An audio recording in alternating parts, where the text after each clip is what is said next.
See, now I told myself that I wasn't going to do this, that I wasn't going to do any hauls until after my trip to the US, and then I was going to become the mayor of Haul City and just be popping out hauls left, right and centre from my trip. But before then I was going to save and do no hauls.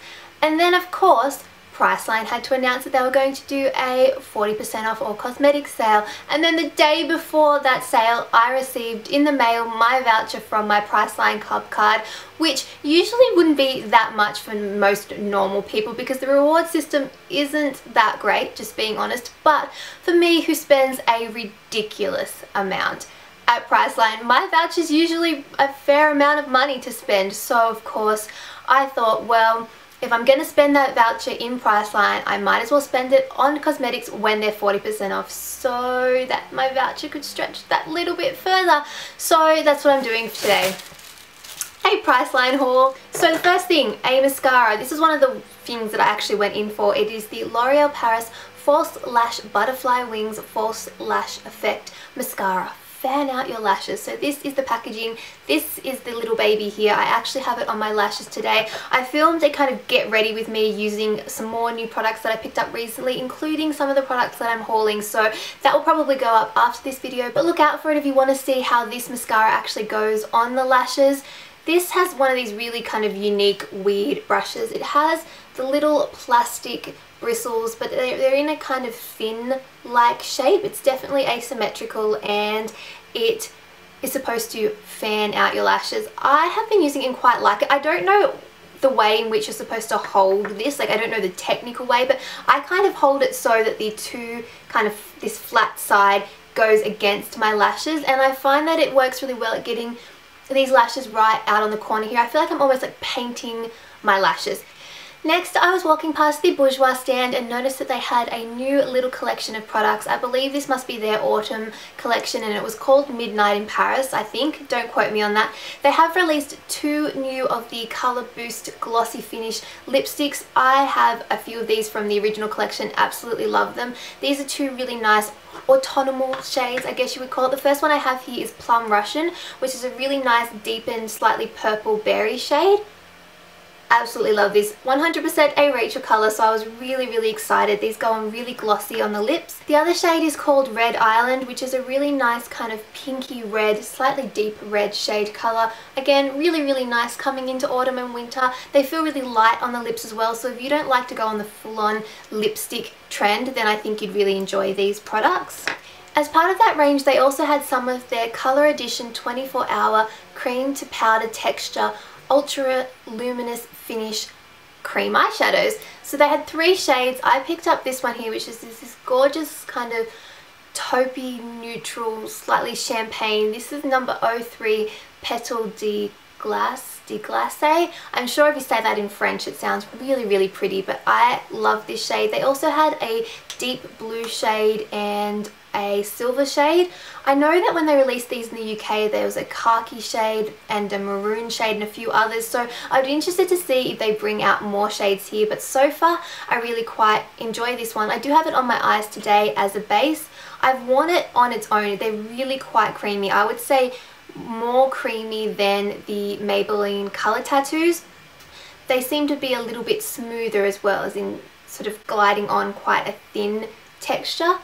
That's the shade there, very shimmery. I did wear this on its own. I didn't find that it lasted 24 hours. It probably started to crease after about 10 hours, which is still pretty good wear. You can definitely wear it on its own. With a shadow over the top, it did last a little bit longer than that. Next, I decided to stock up on a few basics. The first one is that I picked up some of my Australis Fresh and Flawless pressed powder. This is in the new packaging. Gotta say, I'm not a massive fan of the new packaging. I much preferred the old packaging. For those of you who don't know what that looks like, I'll show you guys here. So I think the old packaging looks a lot more high quality. It's a lot more heavy duty too. I find that this, I can actually hear the powder kind of shaking around in there, which is probably not the best way to go, but the actual product itself is great. The shade that I had before was Darkest Brown, which is the darkest shade. That's one thing that is the downfall of these powders, is the shade range. This time I got the shade Natural, which is actually the lightest shade. It is a really nice powder, a great way to set your makeup. It does add a little bit, a teeny tiny bit of extra coverage as well, and underneath you do have the mirror and a sponge as well. I also grabbed one of my Maybelline Master Precise liquid liners. Again, this is a staple of mine in my general everyday beauty routine. I do have this on my eyes today. I also have the powder that is what set my makeup, and I just think it's a fantastic liquid liner. I keep on coming back to this one, so it was worth picking up at a discount. The last kind of staple that I picked up was my Models Prefer retractable eyebrow pencil. This is in the shade medium. It's just a double-ended retractable eyebrow pencil. I like this because it's quick and easy. It has the spoolie. The shade is quite nice. If I'm going for a lighter brow look, then I tend to go for this one because it's lighter than the other brow products that I do own, and it's fairly inexpensive. It's easy, no mess, no fuss, and I quite enjoy this product. Also from Australis, I decided to pick up another of the Velour Lips matte lip creams. This one is in the shade Malibu, which is this neon bright pink shade. It is definitely an out there kind of shade, but you can wear it, you can make it work, and I think you can kind of dull it down a little bit as well if you put a product over the top of it. These smell amazing. I absolutely love the grape scent.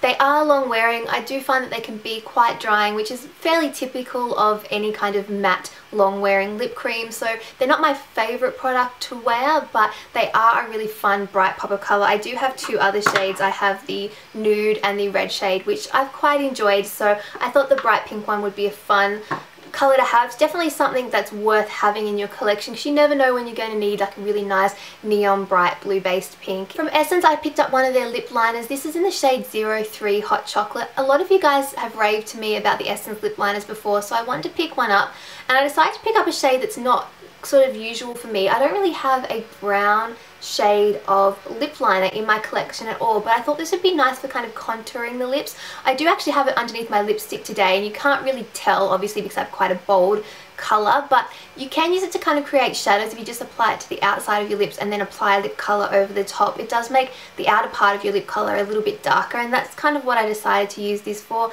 You can also sheer it out and kind of make a nude brown tone lip.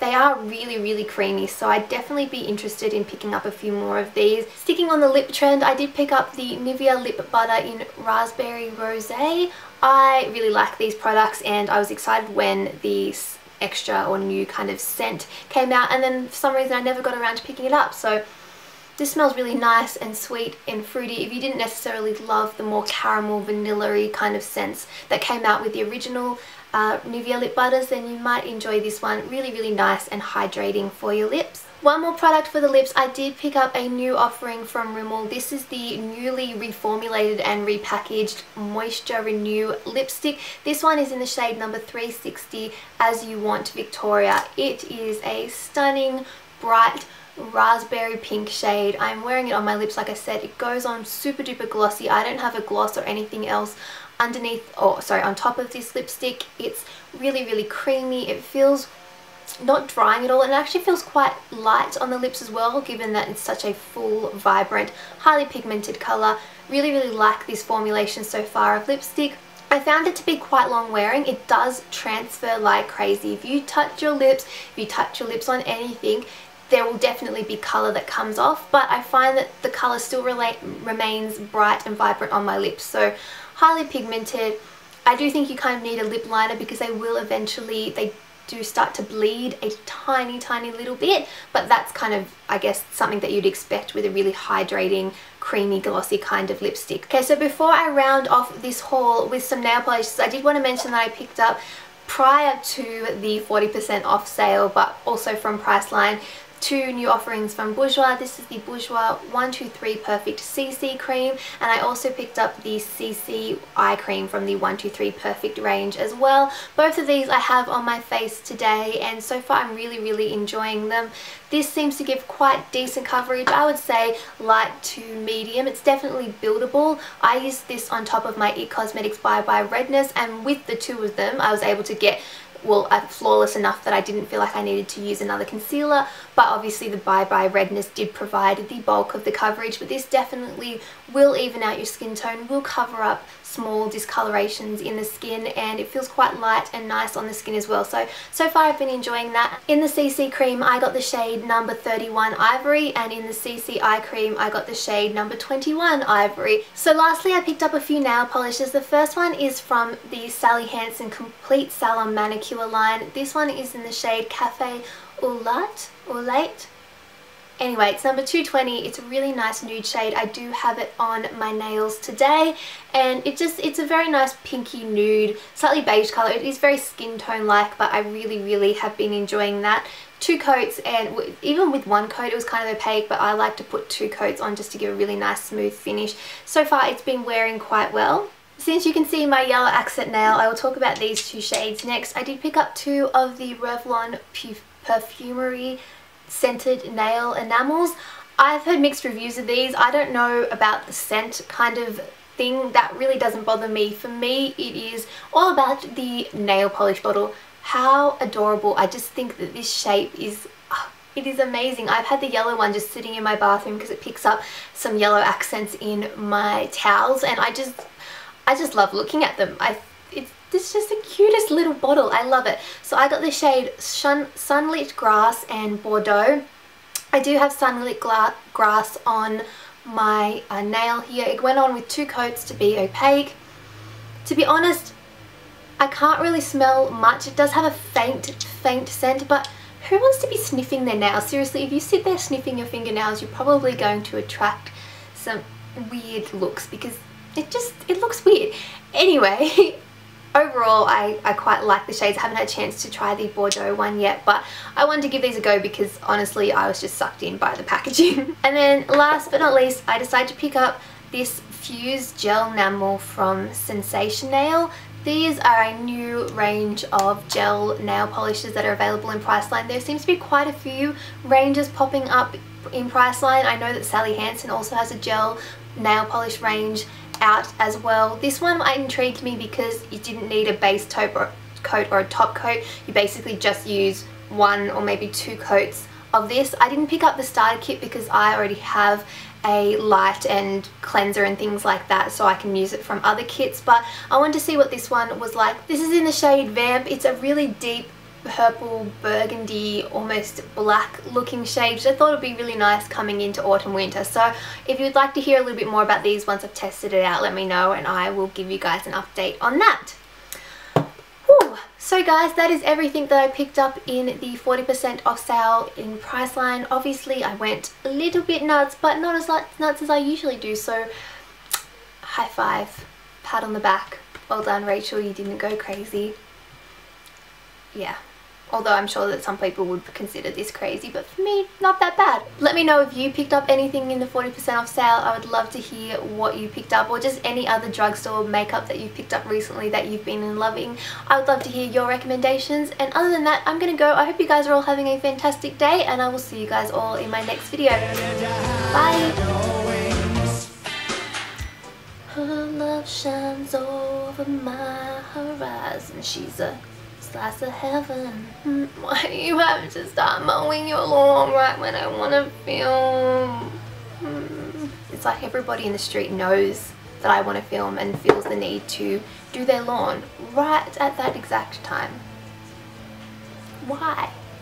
And the other one is called Red Island. Oh bugger, I think I've already got this. I'm an idiot.